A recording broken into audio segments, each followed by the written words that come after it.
And then there's the race issue. There was some racial ambiguity that was going on back then, and I think that it did not resonate well with Black audiences in the US, including me, as we often need you to make a definitive statement about your race. Nowadays, of course, we've gotten better with this, and we better understand that it's not fair, and it wasn't fair. Not to Mariah or to anyone else who's biracial, because Mariah Carey is not black or white. Mariah Carey is black and white. Now, back in those days, record companies had to be very strategic about where the physical CDs and records would end up in the record store.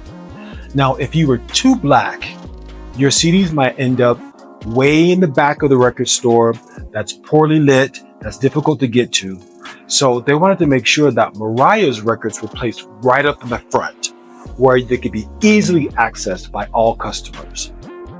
I think her record company had a lot to do with this confusion, because they treated her like a white woman who sang black, not like a black woman with adult contemporary leanings. They probably directed her to be coy about her race so that she would not alienate anyone, a posture that probably infuriated a lot of black listeners.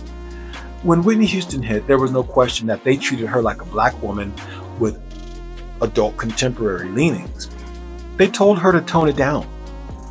In contrast, Mariah was instructed to crank up the church in her singing so that her music would cross over to black audiences, not really the other way around.